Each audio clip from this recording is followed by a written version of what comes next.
Welcome to All About St. Paul, where we feature videos about city services, programs, entertainment, and more. He's Nick Nelson from the city's video production team. And she's Liz Wagner, a marketing and communications guru from the city's great Parks and Recreation Department. Coming up on this week's show, we'll give you all the places to get wet and cool off in St. Paul. We'll learn about some extreme makeovers happening in town. New rules are on the way for Skyways. Learn how the city invests in art and culture. And I'll show you an innovative tactic for battling out-of-control brush. That's just ahead on All About St. Paul. Well, if you couldn't tell, we are here at Lake Phalen, specifically Lake Phalen Beach, one of 4 places in the city where you can swim, splash, and have fun. Phalen is the city's natural lake beach and is open daily from 1 to 7 p.m. New at Phalen this year is the splash pad that the little ones are sure to love. The city's other aquatic facilities include Highland Park Aquatic Center with its giant slide and splash zone, Como Regional Park Pool with its lazy river and thrilling zip line, and year-round inside at Great River Water Park, located inside Oxford Community Center. So get out there and have fun. Great places to swim are just one reason to love our town. First up on our videos today, we hit the streets to find out what folks love about St. Paul.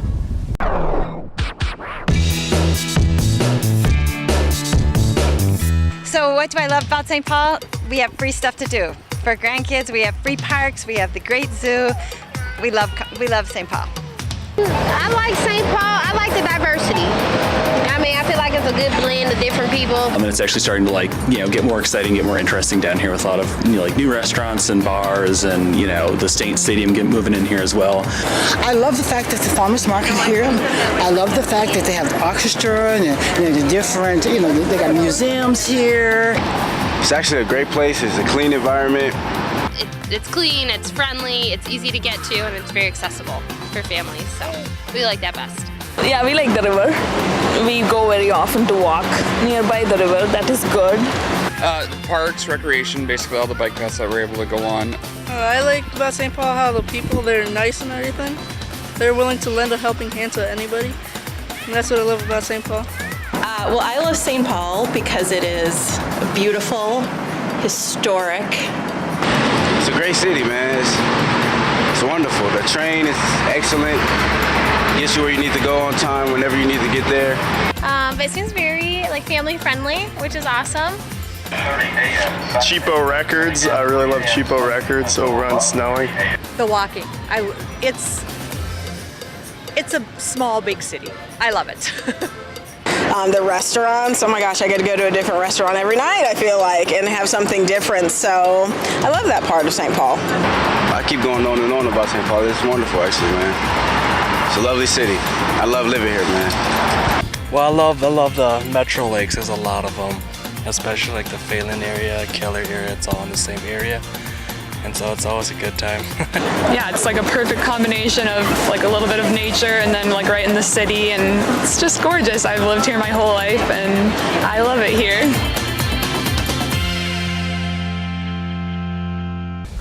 What I love about St. Paul is the Como Park Conservatory. It's a great place to get fresh air in the winter. One of our family's favorite things in St. Paul is the Minnesota Children's Museum. They just finished a massive reinvention of their entire facility. Let's take a look.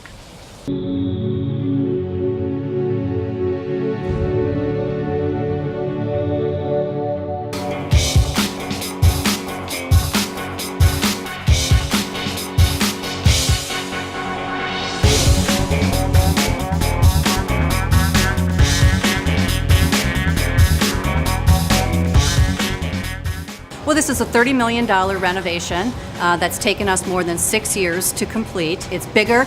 We have 11 galleries in total, where we used to have 7. It's better. We've added amenities. We have a cafe. We have more seating. We have bathrooms on every floor, and it's bolder. We put that open-ended play in the design of the exhibits to let kids direct their own play and direct their learning.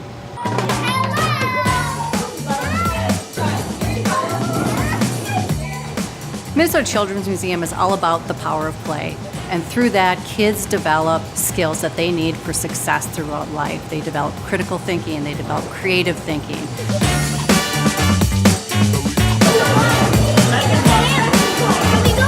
We couldn't have done it with all the support that people gave to the project from the City of St. Paul, the State of Minnesota, all the individuals, all the foundations. It was really the community coming together to make this happen.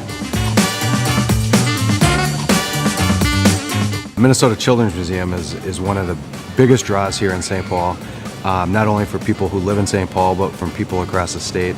It's an institution. It's something that people think of when they think of downtown St. Paul. It brings a lot of families down here, a lot of kids. But more than anything, you know, Minnesota and St. Paul is a learning community, and it's so important to the future of our community to make sure that these kids have these experiences and learn.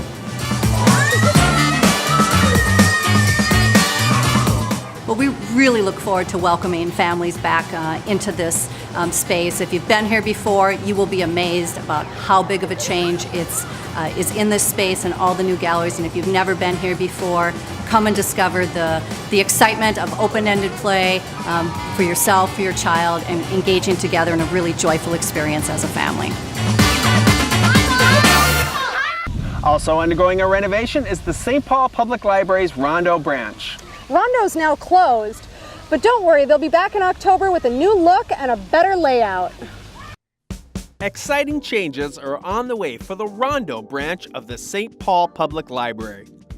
The location, in a mixed development at the corner of Dale and University, closes in June for an extensive makeover. From the moment it opened in 2006, Rondo was wildly popular. The Rondo Library is the busiest library in St. Paul, and by the time we reopen in early fall, it will be 11 years old. So with that kind of use, things get beat up and shabby after a while. So part of what we're doing with the $500,000 is some paint, some carpet, some new furniture. Along with cosmetic changes, spaces within the building will be reconfigured to better serve its users. Well, I think some of the things that users will be really excited about are that we will be splitting up the computer bank. Right now it's in one kind of giant group, and so we have adults trying to work on resumes and job applications or study, teens who are studying, or teens who are doing Facebook. But we want the computers to work a little bit better for each of those uses. So we're going to split those up. We will be lowering the shelves. We aren't losing any collection. It will just make it easier to see across the library and hopefully easier to find the great materials that we have here. And we will be adding some glass walls across the front of the library to add meeting space and then add the quiet study area. We are also flipping the children's area to be closer to the entrance and closer to the homework center. We're hoping that will cut down on some of the running back and forth that currently happens, and also make it easier for families so they don't have to go all the way to the back end of the library and then come all the way to the front of the library with their small children and their library books. Improved spaces for teens are a big part of the remodel and were driven by the users themselves. I like the Rondo Library just because I've been here since I was a little kid. This is my place. This is the place I come to every day. And since we have a program here every Tuesday, we decided to make a poster and put it up every Tuesday. And not only me, but everybody that comes here, all teens were able to put in their opinion about what they want changed here, what they want to be put here, you know. What I wanted to fix was how this room is just so small. The youth room, the teen room is so small. I wish that it was bigger. I wish that we had more equipment. The goal is to have this new, better library open sometime in October. In the meantime, you can find a lot of Rondo's programming at other locations. Obviously, there are other libraries in St. Paul that folks can visit, including we're sending people with holds to the Hamlin Library, which is very nearby. Our homework center will be open for the summer at the Rice Street Library. We are hosting 4 of our Summer Spark performances at the West Minnehaha Rec Center. We are holding Open Lab twice a week from 12 to 2 for adults at the MLK Rec Center. So we will also be hosting our Open Door Learning Center will be holding their regular English classes in the evenings at MLK Rec Center, and their citizenship classes on Wednesday afternoons at the Hallie Q. Brown Community Center. And I want to give a really big shout out to the Hallie Q. Brown Community Center and the MLK Rec Center for being really fantastic community partners and working with us so that we can preserve computer access and some Summer Spark programming with the kids who will be in the programs there.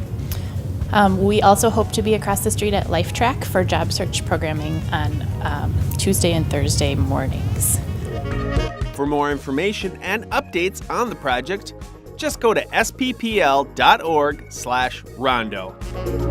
Come this fall, library regulars like them all hope you'll come check it out. I just hope that a lot of people come because it's not just books, you know. We have PS4s here, we have Wii's here, we have fun, we have games. It's not all books, you know, and you get to meet a lot of different people and get new friends and stuff. So yeah, I just hope a lot more people come and we can have fun together, hopefully.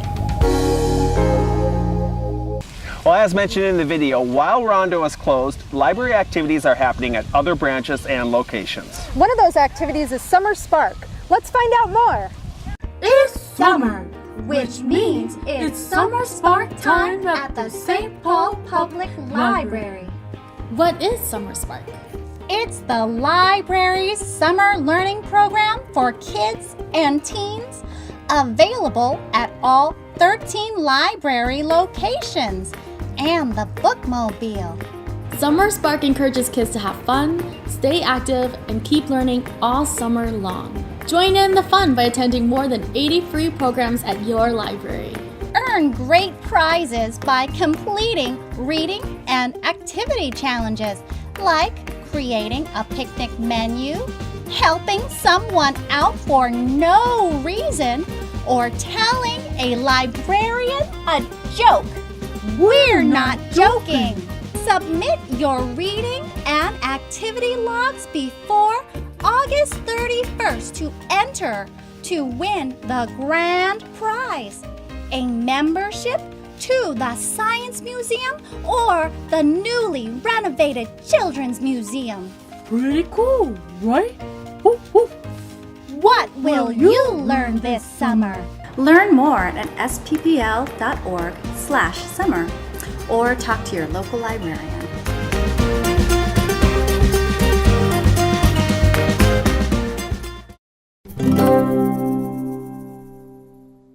It's summer, which means it's Summer Spark time at the St. Paul Public Library.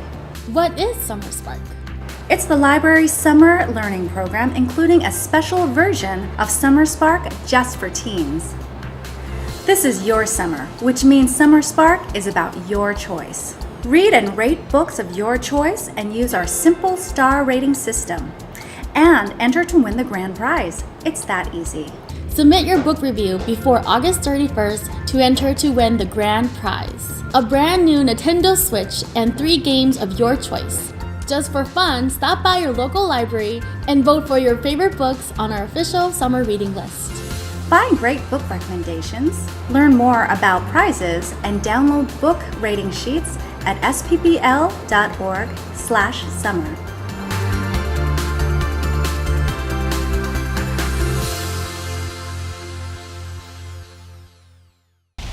Well, once again, we are out here at Lake Phalen Beach. One of the non-swimming activities that happens here is the free summer meals program. Liz is going to find out more.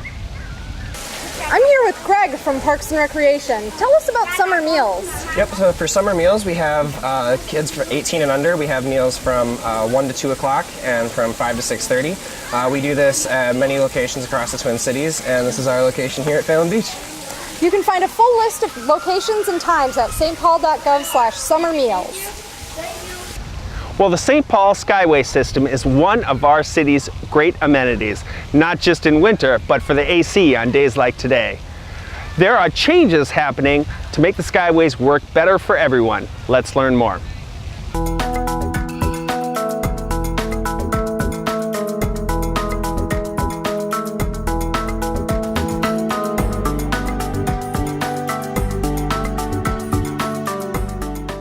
Our Skyways are a critical part of the vibrancy of downtown St. Paul, and that's important for everybody who's down here. Anybody who works here, goes to school here. We have a number of schools that are Skyway connected. People who live downtown. We have almost 9,000 people living downtown now, so it's really a critical connection between all parts of downtown.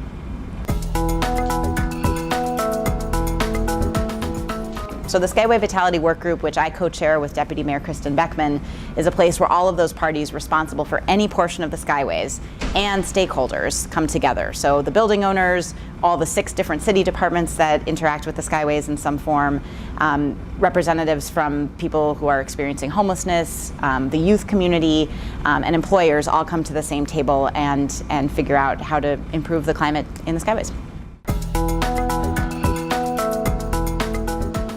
You know, we've got 2 ordinance changes coming up. One is around behaviors allowed in the Skyway, kind of a code of conduct, and that will help make it very clear to people what they can and can't do in the Skyway, and work with our police officers and our private security officers in the buildings. And then also we're updating and clarifying what we expect of our building owners. Again, this public-private partnership, what are the standards of security that we expect? And we did a really thorough job of talking to our building owners to understand how they're providing security in their buildings and what standard they think is reasonable to ask of their peers. So if people have further input about what they'd like to see done in the Skyways, when they'd like to see them closed, how safe they think they are, how they could be kept more clean or more vibrant, we'd love that feedback. You can email the mayor's office, you can talk to your city council member, and we'll be having a public hearing coming up on September 6th, and then a vote at the city council on September 13th. And so if people have opinions about how long the Skyway should stay open or when they should close, they really should come down to City Council and engage in that conversation. There is absolutely opportunity for public input, and that's really what I'm hoping to do over the next few weeks, is to hear from my constituents, to hear from people who use downtown for any purpose, people who live, work, play, and visit downtown. What do you think about these proposals, and what do you think the Skyway system should be?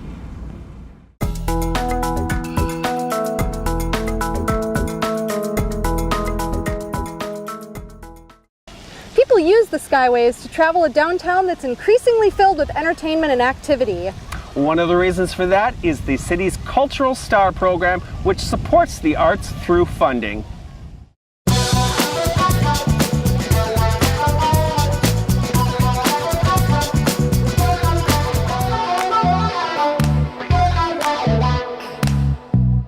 The goals of the Cultural Star program are to build and diversify audiences that come to cultural and arts events in St. Paul.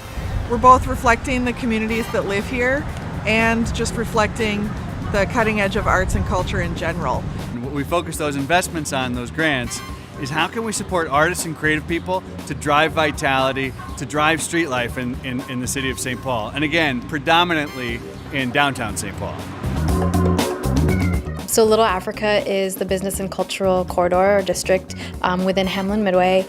We see art and economic development as totally interconnected, like they feed into each other. And so for institutions like the city and other funders to recognize this very natural connection is incredible.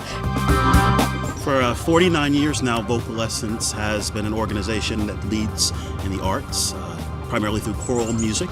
And Cultural Star is just a phenomenal program because it's even bringing more programming in the arts to the area, and it's making the programming accessible. And I think that's the key going forward in the future, that Cultural Star is allowing us to bring diverse audiences to the cultural district that might not be there otherwise. If you're a musician, or you're an actor, or a composer, your whole goal is to bring people out to see your work. And when folks go out to see your concert or to see your play, they're also going to come out and they're going to get coffees on the sidewalk cafes, they're going to have dinner, they're going to have drinks, and they're going to bring our town to life. There's an intangible return that comes from arts, and it comes in the energy, it comes in these little mini magical moments that happen when you are supportive of the arts. I think a successful application for the Cultural Star program are programs that really draw audiences to St. Paul. We know there's amazing cultural offerings and art organizations all across St. Paul that are doing great programming and great events, and we'd like for all of them to apply for the Cultural Star program. Well, back in May, I reported on a buckthorn battling goat brigade that was put to work eating invasive plants at Indian Mounds Park. The goats have moved to Crosby Farm Regional Park to continue their work. Let's take another look at this fun story. St. Paul has a secret weapon in the fight against invasive plant species. Okay, it's not a secret anymore. It's goats. Non-native plants like buckthorn are threatening to take over sections of St. Paul parkland and change its natural character. Well, it turns out goats love the stuff. This small herd will roam St. Paul river bluffs, chomping nasty weeds along the way. Emily Dunlap is with St. Paul Parks and Recreation's Natural Resources team. Emily, why goats? Well, goats are a great way to remove invasive species such as buckthorn and garlic mustard. They like to eat invasive species, particularly woody species like buckthorn. They also do really well on the bluffy terrain that we have in this park, so they're the ideal animals to use to graze here. What makes a plant invasive, and what have you got against buckthorn? Isn't it just another bush? Well, an invasive plant is a plant that isn't native to Minnesota. So, for example, buckthorn is from Europe originally, and it was brought over and kind of escaped into our parks and into our woodlands, and it crowds out our native plants. So getting rid of it is one of the goals in our parks. This tribe of goats will be deployed to various natural areas, mostly along the river. Don't worry, they'll be fenced in and won't end up munching your flower bed. So just where does the city get its hands on a group of goats expert in buckthorn removal? From this guy, Jake Langslag, along with his wife Amanda, operate Goat Dispatch. So Jake, how does a guy get into the goat loaning biz? So honestly, I never thought in a million years I'd be a goat wrangler. Never thought when I was a kid I want to be a goat wrangler one day. We weren't able to use our woods. It was so overchoked with buckthorn. So we brought some goats over, kind of tested it out, and I was just really blown away on how well they were cleaning the woods. And then from then, I had neighbors driving by that were saying, hey, why don't you come over to our property and we'll pay you to have goats graze our yard. And then the next thing we know, we're all over the state and full-time goat wranglers. Well, that's awesome. You know, people have been using the word goat to stand for greatest of all time. What do you love about goats? Yeah, I guess, goats are popular. I'll be honest with you right now. Everyone loves goats, and what I really like about them is just going out and watching how happy the animals are when they're working on their jobs. So it's just a real win-win for, I believe, the animals. They have a great quality of life. Well, we've heard from the humans behind this environmental effort, but what about the real stars of the show? I'm here with Ruby, one of the pros on the Goat Dispatch team. She's no kid, she's been doing this for a while. So, Ruby, I've got to ask you, what's your favorite invasive plant species? Buckthorn or garlic mustard? Have you ever tried goat yoga? Not your thing, huh? Last question. Somebody told me that St. Paul is your favorite city to work in so far. I'll take silence for a yes. Well, there you have it, folks. An innovative way to control invasive species, brought to you by St. Paul Parks and Recreation and the crew at Goat Dispatch.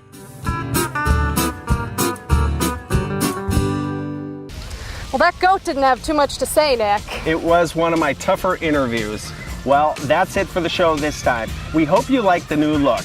As usual, you can catch all of our videos on the city's YouTube site at youtube.com/stpaulgov. We'll see you next time.